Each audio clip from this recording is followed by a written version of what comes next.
the back edge, which is theoretically going to hold the water the longest. And let's look at the problem of a jacket, all right? So jackets need to be removed.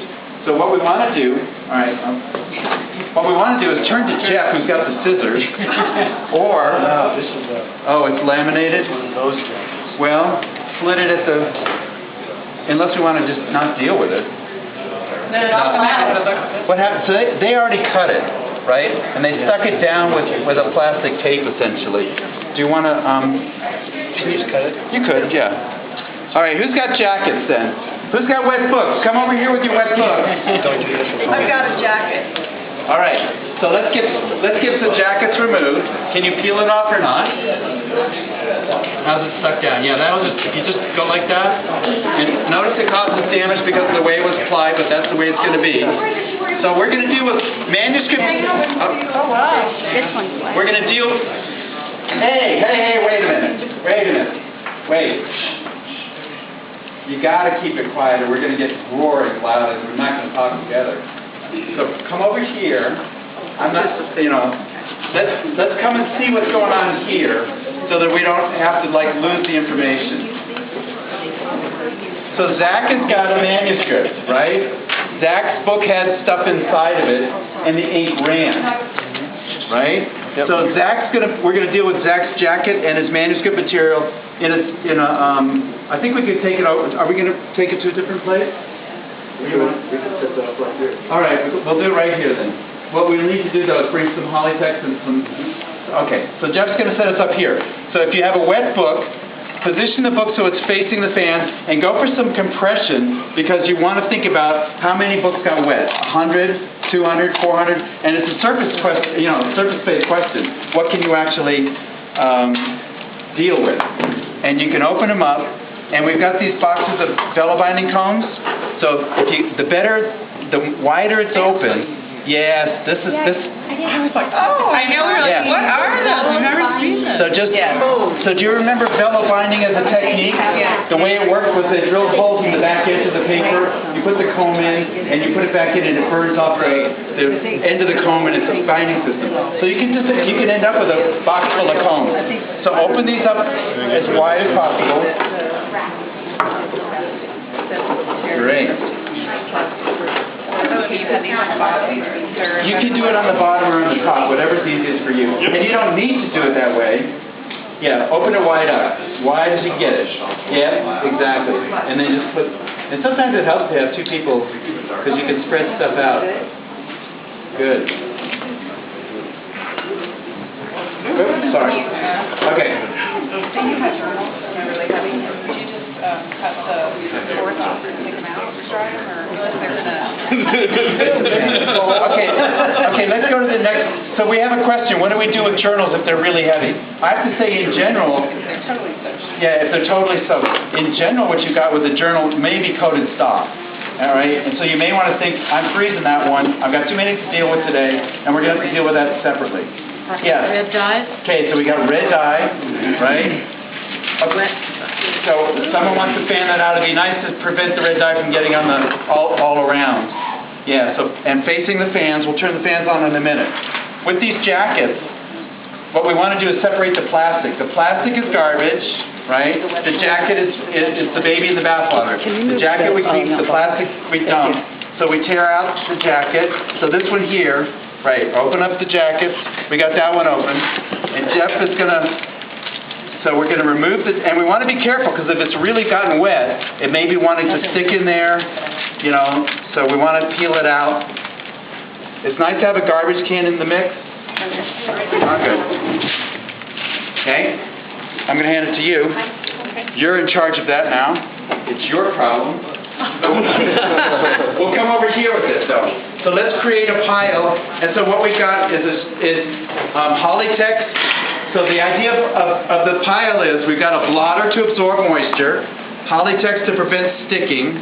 We want to put, and because of the way they make these things, jackets tend to be coated only on one surface.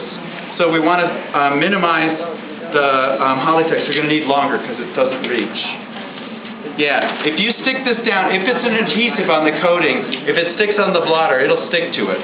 So we're going to put the coated surface, and we don't, honestly, we don't even need to put the Hollytext on the back. If it's not a coating, you don't have to. Or if you want to make your life easy, we could just, well, but this one's coated. I'd put it on that just to be safe. But if it's just paper, then we're going to put an absorbent layer. So we're moving the water into the absorbent layer. Sheets of Hollytex.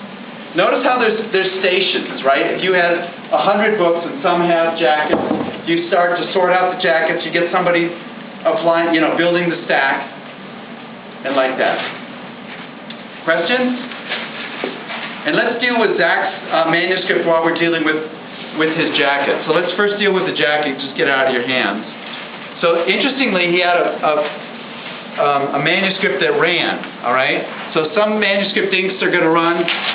This shows, in fact, offsetting of the. It could be even. I was thinking it could be part of the lines could be running, but I think it's just the ink. But the lines can be pen ruled by a machine. They can be soluble in water. The coatings in the paper can be moving. They could be colorants in the paper. But what we want to think about is. In this case, really, there's nothing to stick. There's no adhesives involved. If we just build layers of blotter, we'll be fine. So we don't even need the Hollytex.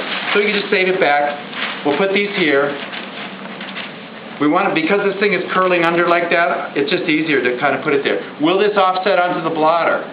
Yeah. Absolutely. And so what's going to happen is this is going to be dead blotter. So our first round, we save blotter, and we call them beaters after a while. They start to look pretty hammered. But we use them specifically because the next round, that's actually a better blotter. Let's put that one. Put that one down. Yeah, because we're going to throw it away. The ink is going to get on it, and that's the end of that blotter's life.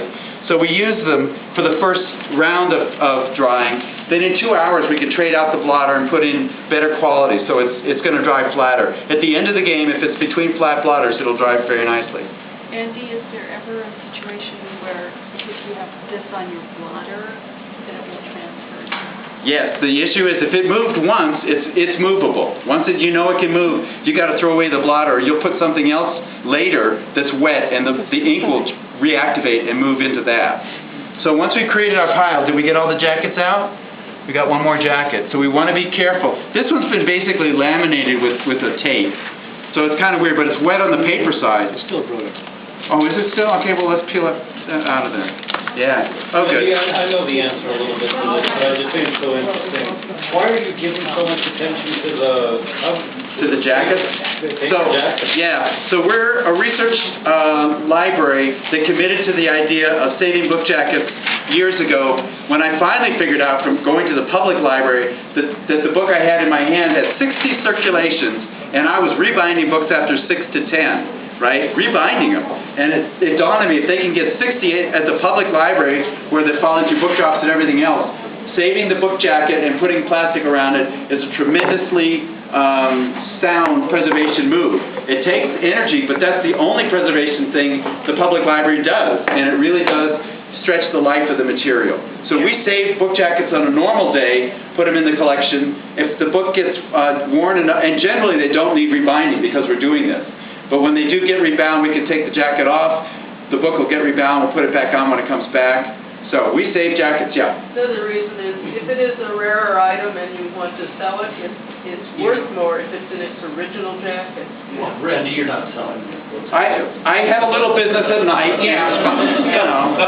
All right, so it's got a lot of intellectual, and the illustrations are beautiful. The patrons use it. At least on ours. Yeah, well, most research libraries do, but it can be prevented, and it's not expensive. So talk to me later if you want to talk about saving jackets. So we would create